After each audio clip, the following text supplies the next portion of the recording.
Hello बच्चों, आज हम एक नए टॉपिक के साथ में आपके सामने प्रस्तुत हुए हैं। आज हम पढ़ेंगे चैप्टर 3 जिसका नाम है सामाजिक विविधता। लास्ट चैप्टर में हमने पढ़ा था विकासोन्मुख के सुझाव, मतलब भारतीय समाज में विकासोन्मुख सुझाव पढ़े थे। और इस चैप्टर में हम पढ़ेंगे सामाजिक विविधता। तो चलिए हम स्टार्ट करते हैं। पहले हम इसका अर्थ समझ लेते हैं ताकि हम समझें क्या है सामाजिक विविधता की अवधारणा क्या है। मीन्स सामाजिक विविधता का अर्थ है कि एक समूह के लोग अपनी जाति, धर्म, भाषा और सभ्यता के कारण भिन्न होते हैं, जिसमें हिंदू धर्म, मुस्लिम धर्म, जैन धर्म, ईसाई धर्म, अलग अलग धर्म के लोग निवास करते हैं। वहाँ अलग अलग खान पान, रहन सहन, वेशभूषा के कारण से समाज में सामाजिक विविधता पाई जाती है। मतलब इन सब पॉइंटों के आधार पर समाज में ही सामाजिक विविधता पाई जाती है।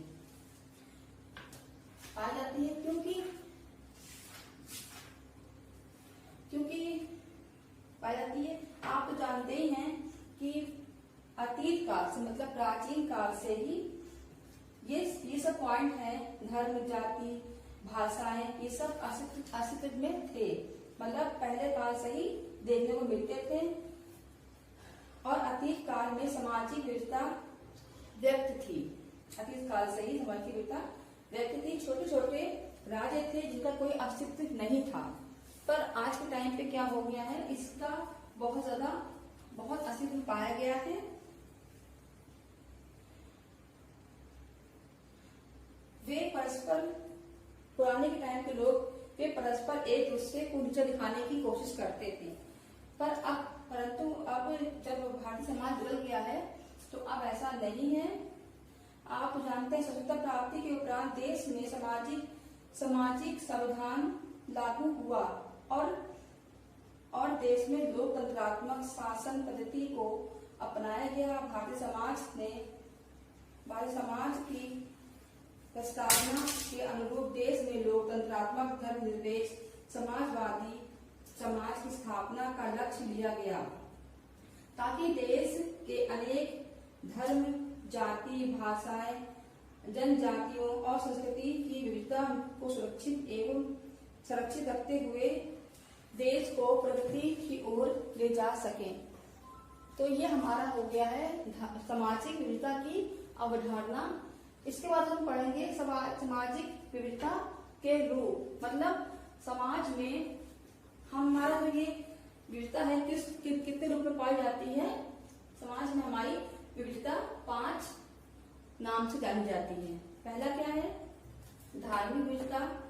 दूसरा है भाषीय विविधता। तीसरा है जाति विविधता। चौथा है जनजाति विविधता। 5वां है सांस्कृतिक विविधता।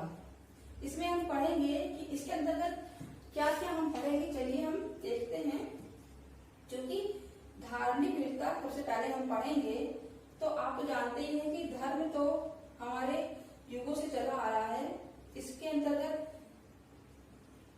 युगों से चला आ रहा है।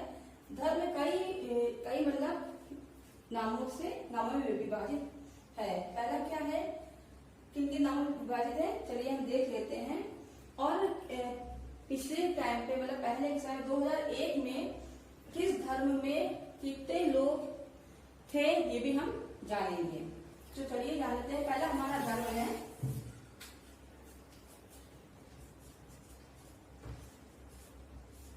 हिंदू।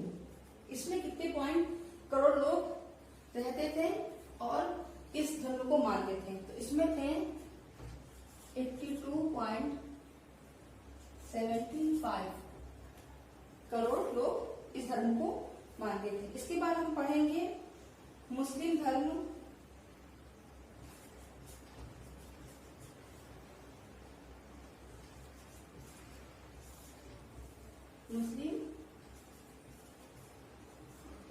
इसमें है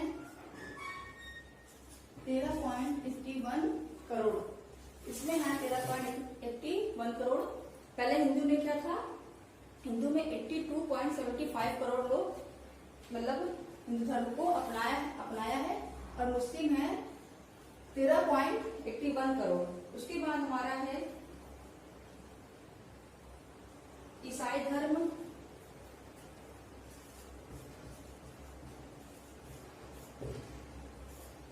ये हमारा है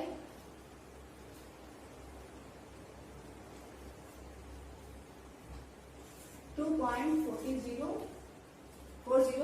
करोड़। इसके बाद हमारा है सिख। देखिए सिख धर्म में कितने लोग मतलब मानते हैं, 1.52 करोड़। इसके बाद हमारा है बौद्ध धर्म, जैन धर्म और अन्य धर्म। तो बौद्ध धर्म में हम हैं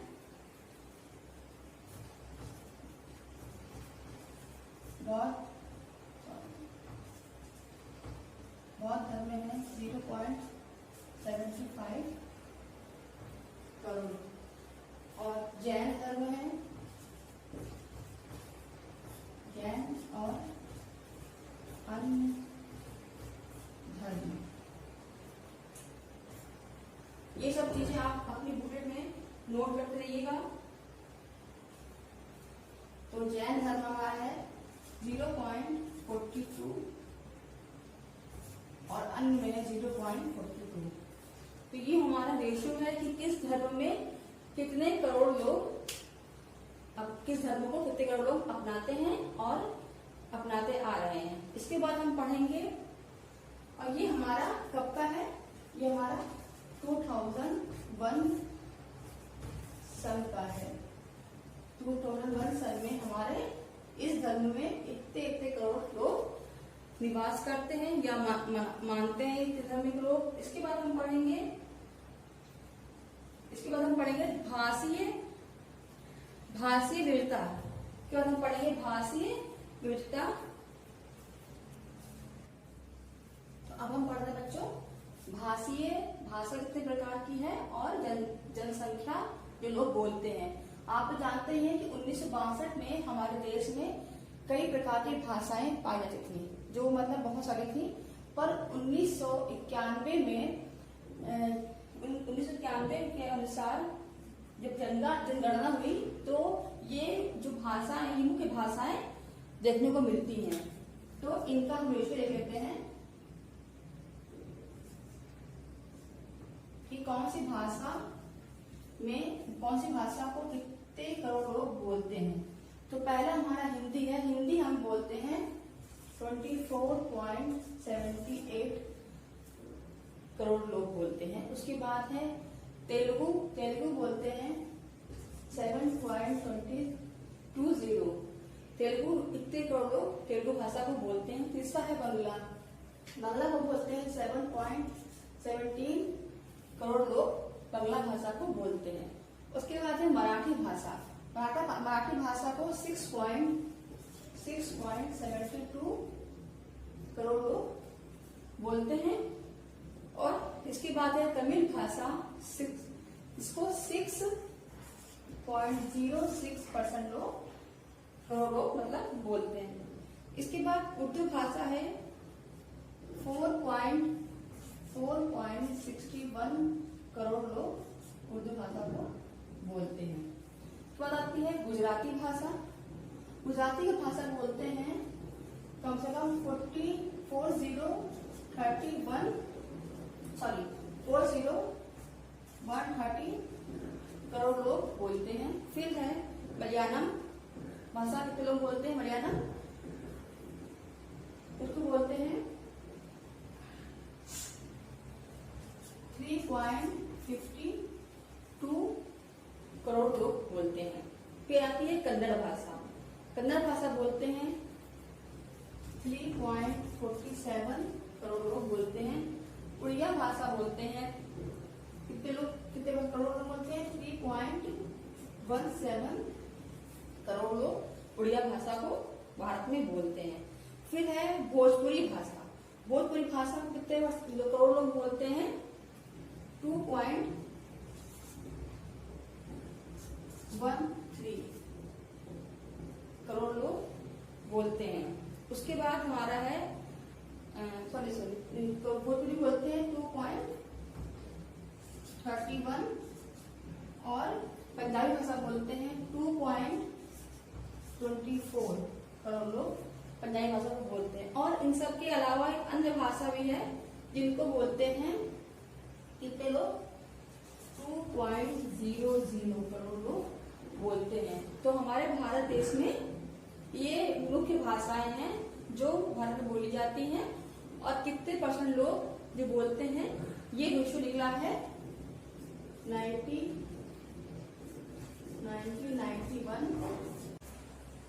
इसके बाद हमारा तीसरा पॉइंट है जातीय विविधता।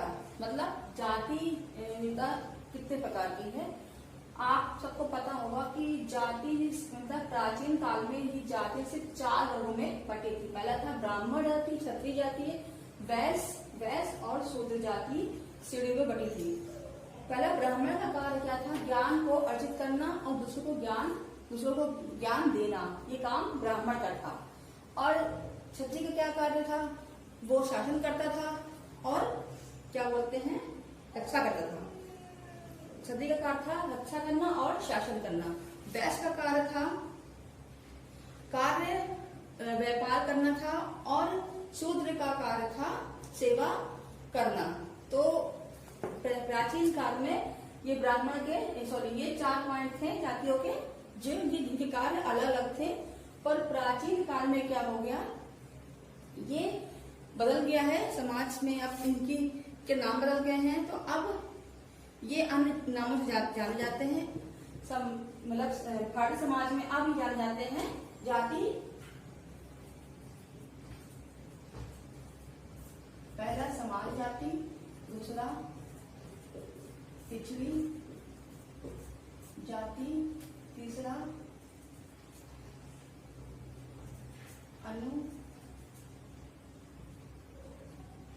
अनुसूचित जाति और चौथा था अनुसूचित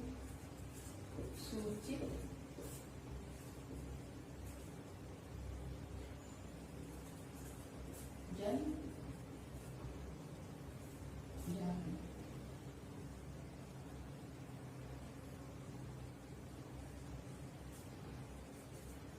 अनुसूचित जनजाति। तो आज के समय में ये 4 जातियां देखने को मिलती हैं। पहली है सामान्य जाति, समान वर्ग। दूसरा है पिछड़ा वर्ग, पिछड़ी जाति। तीसरा है अनुसूचित जनजाति, अनुसूचित जाति मतलब। और चौथा है अनुसूचित जनजाति का वर्ग। ये अब लोकतंत्रात्मक के बाद ये सिर्फ 4 वर्ग ही हैं जो धर्म जो हमने आपको धर्म पढ़ाए थे उन सारे धर्मों के अंतर्गत मिलते हैं। जैसे धर्म क्या क्या थे, 3 धर्मों के अंतर्गत मिलते हैं ये हिंदू, मुस्लिम, ईसाई, सिख, बौद्ध और जैन।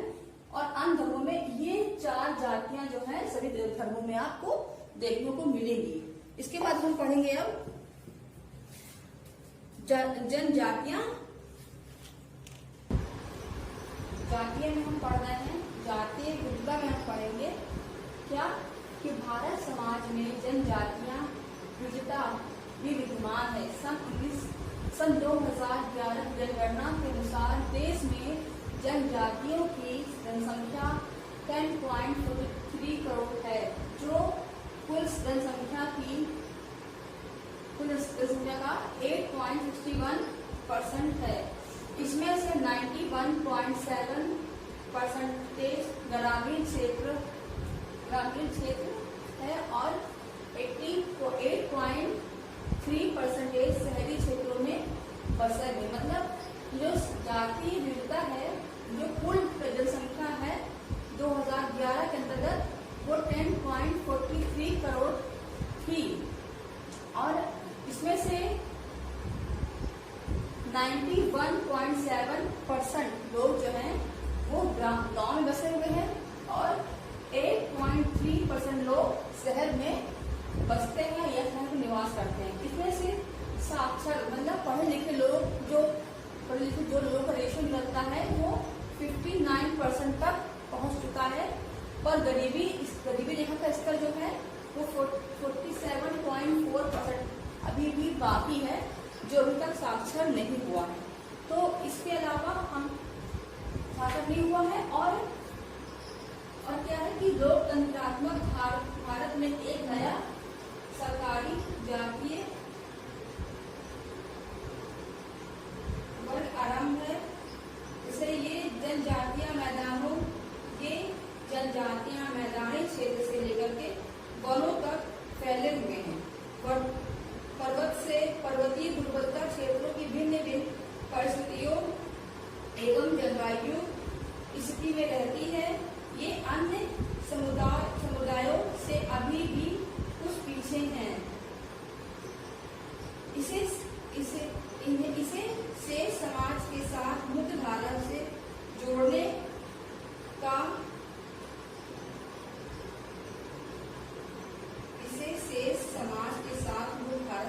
प्रयत्न किया जा रहा है।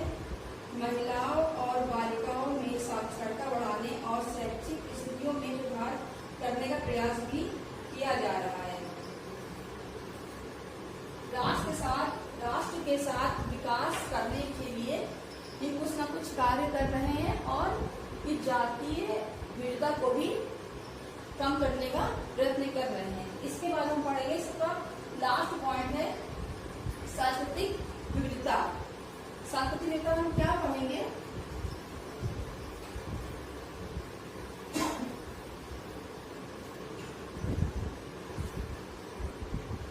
तो बच्चों अब हम इससे पढ़ेंगे सांस्कृतिक विविधता में पढ़ेंगे जो हमारे भारत देश में जो संस्कृति पाई जाती है वो किस कारण देखने को मिलती है, ये हम बता सकते हैं आपको। यह सांस्कृतिक विविधता विभिन्न क्षेत्र मतलब अलग अलग क्षेत्रों में धर्म, वेशभूषा, खान पान, रहन सहन, संगीत, नृत्य, लोकगीत, संस्कार एवं विवाह पद्धति से जाना जाता है। मतलब हमारे देश में जो सांस्कृतिक विविधता है वो इन सारे पॉइंटों के अंतर्गत चल जाती है कि इन्हीं सारे पॉइंट हैं जो हमारे भारत देश में देखने को मिलते हैं। और यह सांस्कृतिक विविधता विभिन्न क्षेत्रों में ही नहीं दिखती है, मतलब पूरे भारत देश में देखने को मिलती है। सभी अपनी सांस्कृतिक विरासत को छोड़ना नहीं चाहते और न ही अपने संस्कृति में परिवर्तन करना चाहते हैं। इससे भारतीय समाज में सामाजिक विविधता देखने को मिलती है और ये विविधता जो है वो पूरे भविष्य में बनी रहेगी। ये आप जो पॉइंट देख रहे हैं ये हमारे भारत देश में कभी भी नष्ट नहीं होने वाले, कभी भी खत्म नहीं होने वाले हैं। ये सांस्कृतिक विविधता हमारे देश में भविष्य तक पूरी टाइम बनी रहेगी। और ये हमारा था थर्ड चैप्टर जो कंप्लीट हो गया है। इसके बाद हम नेक्स्ट चैप्टर में हमसे आपके साथ सामने प्रस्तुत होंगे और वो नए विषय के साथ। और आप ये सारे पॉइंट अपने नोटबुक में नोट कर लीजिए ताकि एग्जाम टाइम में आपको बिल्कुल भी दिक्कत ना हो और इसे पढ़ करके आप अपने पेपर को सॉल्व कर सके। धन्यवाद, नमस्कार।